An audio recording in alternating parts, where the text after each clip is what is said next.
প্রথমে বিশেষ বিশেষ খবর। প্রধানমন্ত্রী নরেন্দ্র মোদী আজ বান্দার সেইরি বেগাওয়ানে ব্রুনেইয়ের সুলতানের সঙ্গে সাক্ষাৎ করেছেন। দুপক্ষের মধ্যে বেশ কয়েকটি সমঝোতা স্মারক স্বাক্ষরিত। রাষ্ট্রপতি আজ মহারাষ্ট্রের লাতুর জেলায় বিশ্বশান্তি বৌদ্ধ বিহারের উদ্বোধন করেছেন। নতুন দিল্লিতে আগামী 11 সেপ্টেম্বর পরিবেশ বান্ধব হাইড্রোজেন বিষয়ে এক আন্তর্জাতিক সম্মেলন অনুষ্ঠিত হবে। আবহাওয়া দপ্তর গাঙ্গেয় পশ্চিমবঙ্গ সহ উত্তর পূর্বের রাজ্যগুলিতে ভারী বর্ষণের পূর্বাভাস দিয়েছে। ভারী থেকে অতি ভারী বৃষ্টি হতে পারে গুজরাটে। রাষ্ট্রপতি, উপরাষ্ট্রপতি, প্রধানমন্ত্রী প্যারিস অলিম্পিক্সে পদক জয়ের জন্য শরৎ কুমার, মারিয়াপ্পান থাঙ্গাভেলু, অজিত সিং এবং সুন্দর সিংকে অভিনন্দন জানিয়েছেন। আসছে বিস্তারিত খবরে। প্রধানমন্ত্রী নরেন্দ্র মোদী আজ ব্রুনেইয়ের সুলতান হাজি হাসান আল বোলকিহার সঙ্গে দ্বিপাক্ষিক বৈঠক করেন। বান্দার সেইরি বেগাওয়ানে এই বৈঠক অনুষ্ঠিত হয়। সামাজিক মাধ্যমে এক পোস্টে শ্রী মোদী লেখেন, ব্রুনেইয়ের সুলতানের সঙ্গে সাক্ষাতে তিনি অত্যন্ত আনন্দিত। দুদেশের মধ্যে সম্পর্ককে আরও মজবুত করতে নানা বিষয় নিয়ে তাদের মধ্যে কথা হয়েছে। প্রধানমন্ত্রী বলেন, ভারত ও ব্রুনেই বাণিজ্য সহযোগিতা বৃদ্ধি এবং দুদেশের মানুষের মধ্যে যোগাযোগ আরও বৃদ্ধি করবে। এই সফর নিয়ে তার বক্তব্যে প্রধানমন্ত্রী ভারত সরকারের অ্যাক্ট ইস্ট নীতি অনুযায়ী ভারত ও ব্রুনেইয়ের সম্পর্কের নতুন গতির কথা তুলে ধরেন। यह भी सुखद संयोग है कि इस वर्ष हम द्विपक्षीय साझेदारी की 40वीं वर्षगांठ मना रहे हैं। भारत की एक्ट ईस्ट पॉलिसी और इंडो पैसिफिक विजन में ब्रुनेई का महत्वपूर्ण साझेदार होना ये हमारे लिए उज्जवल भविष्य की गारंटी है। हम एक दूसरे की भावनाओं का सम्मान करते हैं। मुझे विश्वास है कि मेरी इस यात्रा से और हमारी चर्चाओं से आने वाले समय के लिए हमारे संबंधों को स्ट्रेटेजिक दिशा मिलेगी। তিনি জানান, প্রতিরক্ষা, বাণিজ্য, বিনিয়োগ, শক্তি, মহাকাশ প্রযুক্তি, স্বাস্থ্য, ওষুধ, দক্ষতা বৃদ্ধি, সাংস্কৃতিক ক্ষেত্রের মতো নানা বিষয়ে তাঁদের বিস্তৃত আলোচনা হয়েছে। আঞ্চলিক এবং আন্তর্জাতিক নানা বিষয়েও মতবিনিময় করেন তারা। ব্রুনেইকে ভারতের গুরুত্বপূর্ণ অংশীদার বলে শ্রী মোদী উল্লেখ করেছেন। ভারত ও ব্রুনেইয়ের দ্বিপাক্ষিক অংশীদারিত্বে 40তম বর্ষপূর্তিতে তিনি নিজে ব্রুনেই সফর করতে পেরে আনন্দিত বলেও প্রধানমন্ত্রী জানান।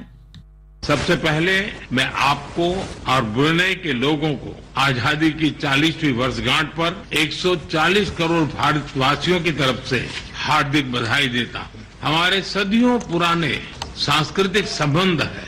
हमारी मित्रता का आधार हमारी यह महान सांस्कृतिक परंपरा है। आपके नेतृत्व में हमारे संबंध दिनों दिन प्रगाढ़ होते रहे हैं। টেলিমেট্রি, কৃত্রিম উপগ্রহের জন্য ট্র্যাকিং ও টেলিকমান্ড স্টেশন সংক্রান্ত একাধিক সমঝোতা স্মারকপত্র দুদেশের মধ্যে স্বাক্ষরিত হয়েছে। বিদেশমন্ত্রী ডক্টর এস জয়শঙ্কর এবং ব্রুনেইয়ের পরিবহন ও যোগাযোগ দপ্তরের মন্ত্রী পেঙ্গিরান দাতো সামহারি পেঙ্গিরান দাতো মুস্তাফা এই চুক্তিতে স্বাক্ষর করেন। ব্রুনেইয়ের সুলতান প্রধানমন্ত্রী নরেন্দ্র মোদী সম্মানে একটি ভোজসভারও আয়োজন করেন। সেখানে শ্রী মোদী বলেন, ভারত ও ব্রুনেই বন্ধুত্বপূর্ণ সম্পর্ককে বর্ধিত অংশীদারিত্বের মর্যাদা দেওয়ার সিদ্ধান্ত নিয়েছে। দুই দেশই অর্থনৈতিক, বৈজ্ঞানিক ও কৌশলগত ক্ষেত্রে সহযোগিতা জোরদার করতে প্রতিশ্রুতিবদ্ধ। প্রধানমন্ত্রী বলেন, ভারত সম্প্রসারণে বিশ্বাসী নয়, বরং বিকাশ এবং উন্নয়নে বিশ্বাসী। UNCLOS এর মতো আন্তর্জাতিক আইন মেনে জাহাজ এবং উড়ান চলাচলকে সমর্থন করে ভারত। উল্লেখ্য, ব্রুনেই ও সিঙ্গাপুর সফরের প্রথম পর্যায়ে প্রধানমন্ত্রী গতকাল বান্দার সেইরি বেগাওয়ান পৌঁছেছেন। রাষ্ট্রপতি দ্রৌপদী মুর্মু আজ মহারাষ্ট্রের লাতুর জেলার উদগিরে বিশ্বশান্তি বৌদ্ধ বিহারের উদ্বোধন করেছেন। রাজ্যপাল CP রাধাকৃষ্ণন, মুখ্যমন্ত্রী একনাথ শিন্ডে, কেন্দ্রীয় মন্ত্রী রামদাস আঠাওয়ালে, উপমুখ্যমন্ত্রী দেবেন্দ্র ফডনবিস ও অজিত পাওয়ার এই অনুষ্ঠানে উপস্থিত আছেন। রাষ্ট্রপতি আজ উদয়গিরি কলেজ মাঠে শাসন অপলিয়া দাড়ি এবং মুখ্যমন্ত্রী মাঝি লড়কি বহিন যোজনার সুবিধাভোগীদের সঙ্গে সাক্ষাৎ করবেন। এছাড়া রাষ্ট্রপতি মুর্মু নান্দরের তখাত সচকান্দ শ্রী হুজুর সাহিব গুরুদুয়ারাও পরিদর্শনে যাবেন। কেন্দ্রীয় ত্রিপুরা সরকার, Tripura national liberation front NLFT এবং all Tripura tiger force ATFF এর প্রতিনিধিদের মধ্যে আজ নতুন দিল্লিতে সমঝোতা চুক্তি স্বাক্ষরিত হবে। উপস্থিত থাকবেন কেন্দ্রীয় স্বরাষ্ট্রমন্ত্রী অমিত শাহ, রাজ্যের মুখ্যমন্ত্রী মানিক সাহা, স্বরাষ্ট্রমন্ত্রক ও ত্রিপুরা সরকারের শীর্ষ আধিকারিকবর্গ এই চুক্তি স্বাক্ষরে উপস্থিত থাকবেন। রাজ্যে 123টি বিশেষ ফাস্ট ট্র্যাক আদালতের অনুমোদন দেওয়া হলেও পশ্চিমবঙ্গ সরকার সে বিষয়ে যথাযথ পদক্ষেপ করতে ব্যর্থ হয়েছে বলে কেন্দ্রীয় মন্ত্রী কিরণ রিজিজু অভিযোগ করেছেন। আজ সোশ্যাল মিডিয়ায় 2021 সালের একটি চিঠি পোস্ট করে শ্রী রিজিজু বলেন, কেন্দ্রীয় আইনমন্ত্রী থাকাকালীন তিনি পশ্চিমবঙ্গ সরকারকে এ বিষয়ে দ্রুত পদক্ষেপ করার অনুরোধ জানিয়েছিলেন। কেন্দ্রের তরফে রাজ্যকে যথাযথ সহায়তার আশ্বাস দিয়েছিলেন তিনি। উল্লেখ্য, গতকালই বিধানসভায় পাশ হয়েছে অপরাজিতা বিল। এরপর সেটি রাজ্যপালের কাছে অনুমোদনের জন্য পাঠানো হচ্ছে। আরজি করের ঘটনার প্রতিবাদে আন্দোলনরত জুনিয়র ডাক্তাররা আগামীকাল সুপ্রিম কোর্টে মামলার শুনানির আগে আজ রাতে এক কর্মসূচি গ্রহণ করেছে। বিচার পেতে আলোর পথে শীর্ষক ওই কর্মসূচিতে রাত 9টা থেকে 10টা পর্যন্ত সকলের বাড়ি বাড়ি আলো নিভিয়ে মোমবাতি বা প্রদীপ হাতে রাস্তায় নেমে মানববন্ধনে সামিল হওয়ার আহ্বান জানানো হয়েছে। জুনিয়র চিকিৎসকরা প্রায় 22 ঘন্টা অবস্থানের পর গতকাল লালবাজারে ঢুকে নগরপাল বিনীত গোয়েলের হাতে তাঁরই পদত্যাগের দাবি সম্বলিত একটি স্মারকলিপি তুলে দেন। সেই সঙ্গে তার হাতে দেওয়া হয় একটি প্রতীকী মেরুদণ্ড।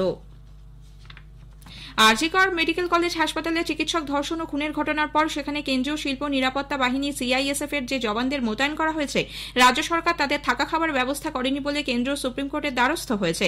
কেন্দ্রীয় স্বরাষ্ট্র মন্ত্রকের পক্ষ থেকে গতকাল শীর্ষ আদালতে এক আবেদনে জানানো হয়, ওই জওয়ানদের জন্য ন্যূনতম ব্যবস্থা গ্রহণ করেনি পশ্চিমবঙ্গ সরকার।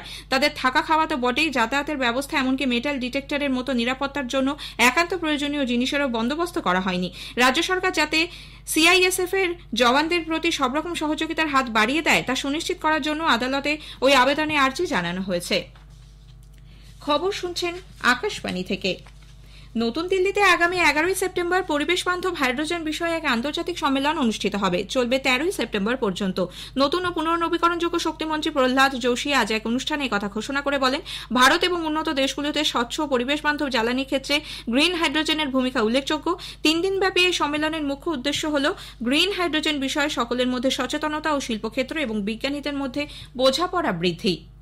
Last 10 years, under the guidance of Prime Minister Shri Modi, when the world, the advanced countries, developed countries, when they started thinking and doing some innovation on the green hydrogen, same day India has also started. I think this is the first ever that India is competing with the other advanced countries.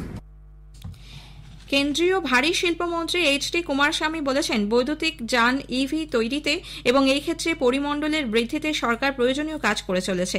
আজ নতুন দিল্লিতে national conference on electric mobility শীর্ষক এক সম্মেলনে মন্ত্রী বলেন, সরকার দেশে EV প্রযুক্তিকে গ্রহণের পথে এগোচ্ছে এবং 2070 সালের মধ্যে কার্বন নিঃসরণ শূন্যতে নামিয়ে আনা হবে। এই সম্মেলনের মূল ভাবনা হল বিকশিত ভারতের জন্য দেশকে একটি বৈদ্যুতিক গতিশীলতা হাবে পরিণত করা। ভারতীয় আবহাওয়া দপ্তর গুজরাট, কোঙ্কন, গোয়া, মধ্যপ্রদেশ, বিদর্ভ, সৌরাষ্ট্র, কচ্ছ ও ছত্তিশগড়ে আজ ভারী থেকে অতি ভারী বৃষ্টির সতর্কতা জারি করেছে। উত্তর তামিলনাড়ু, রায়লসীমা সংলগ্ন কর্ণাটক, রাজস্থান, দক্ষিণ মারাঠওয়াড়া, পার্শ্ববর্তী তেলেঙ্গানা, দক্ষিণ হরিয়ানা এবং পশ্চিম ও উত্তর পূর্ব উত্তরপ্রদেশে হালকা থেকে মাঝারি বৃষ্টির সম্ভাবনা। এর পাশাপাশি উত্তরাখণ্ড, পশ্চিম বিহার, পূর্ব ঝাড়খণ্ড, গাঙ্গেয় পশ্চিমবঙ্গ, অরুণাচল প্রদেশ, মণিপুর, মিজোরাম ও ত্রিপুরায় রাতের দিকে ভারী বৃষ্টির সম্ভাবনা রয়েছে। নাগাল্যান্ডে ভারী বৃষ্টির জেরে রাজধানী কোহিমা ও বাণিজ্যিক কেন্দ্র ডিমাপুরের মধ্যে সংযোগকারী 29 নম্বর জাতীয় সড়কের 2টি জায়গায় ধস নেমেছে। একাধিক স্থানে জল জমায় যান চলাচল বন্ধ। চুমুকেদিমার ডেপুটি কমিশনার পোনাল জল আকাশবাণীকে জানিয়েছেন, বৃষ্টিজনিত কারণে 2 জনের মৃত্যু হয়েছে। নিখোঁজদের সন্ধানে চলছে তল্লাশি। রাষ্ট্রপতি দ্রৌপদী মুর্মু, উপরাষ্ট্রপতি জগদীপ ধনখড়, প্রধানমন্ত্রী নরেন্দ্র মোদী প্যারিস প্যারালিম্পিক্সে পদক জয়ের জন্য শরৎ কুমার, মারিয়াপ্পান থাঙ্গাভেলু, অজিত সিং এবং সুন্দর সিংকে অভিনন্দন জানিয়েছেন। সোশ্যাল মিডিয়ায় এক পোস্টে রাষ্ট্রপতি বলেন, তাদের সাফল্য সকলকে অনুপ্রাণিত করবে। শ্রী ধনখড় তাঁর শুভেচ্ছা বার্তায় বলেছেন, গোটা দেশ গর্ব অনুভব করছে। ক্রীড়াবিদদের উজ্জ্বল সাফল্যের উজ্জ্বল ভবিষ্যতের কামনা করেন তিনি। প্রধানমন্ত্রী নরেন্দ্র মোদী বলেছেন, তাদের দক্ষতা এবং একনিষ্ঠ মনোভাবই এই সাফল্যের কারণ। প্যারিস প্যারালিম্পিক্সে ভারত এ পর্যন্ত 20টি পদক লাভ করেছে, যা এ যাবৎ সর্বোচ্চ। এর মধ্যে আছে 3টি সোনা, 8টি রূপো এবং 9টি ব্রোঞ্জ। পুরুষদের হাই জাম্পে T63 ইভেন্টে শরৎ কুমার রূপো ও মারিয়াপ্পান থাঙ্গাভেলু ব্রোঞ্জ পদক জেতেন। পুরুষদের জ্যাভলিনে অজিত সিং রূপো এবং সুন্দর গুর্জর ব্রোঞ্জ পদক লাভ করেন। এছাড়াও ভারতের দীপ্তি জীবনজি মহিলাদের 400 মিটার T20 ফাইনালে ব্রোঞ্জ পদক জয় করেছেন। আজ সপ্তম দিনে সাইক্লিংয়ে আরশাদ শাইক ও জ্যোতি গাদেরিয়া, প্যারাশুটিংয়ে রুদ্রাংশ খান্দেলওয়াল এবং পুরুষদের শটপুটে সচিন খিলাড়ি, মোহাম্মদ ইয়াসির ও রোহিত কুমার খেলতে নেমেছেন। তাইপেই ওপেন ব্যাডমিন্টন টুর্নামেন্টে ভারতের সতীশ কুমার করুণাকরণ ও শঙ্কর সুব্রহ্মণ্যম পুরুষদের সিঙ্গলসের কোয়ার্টার ফাইনালে উঠেছেন। করুণাকরণ থাইল্যান্ডের কান্টাফোন ওয়াংচারোয়েনকে 24-22, 23-21 পরাজিত করেন। অন্য ম্যাচে সুব্রহ্মণ্যম 21-12, 19-21, 21-11 হারিয়ে দেন ফিনল্যান্ডের প্রতিযোগীকে। শেষ করার আগে খবরের বিশেষ কিছু অংশ আরও একবার। প্রধানমন্ত্রী নরেন্দ্র মোদী আজ বান্দার সেরি বেগাওয়ানে ব্রুনেইয়ের সুলতানের সঙ্গে সাক্ষাৎ করেছেন। দুপক্ষের মধ্যে বেশ কয়েকটি সমঝোতা স্মারক স্বাক্ষরিত হয়েছে।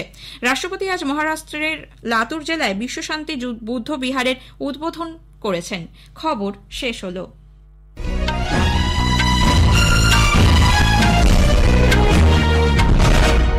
আরও নতুন গুরুত্বপূর্ণ খবরগুলি জানার জন্য আমার চ্যানেলটিকে সাবস্ক্রাইব করুন। সঙ্গে লাইক করুন এবং কমেন্ট বক্সে আপনার ভিডিওটি কেমন লাগলো জানাবেন।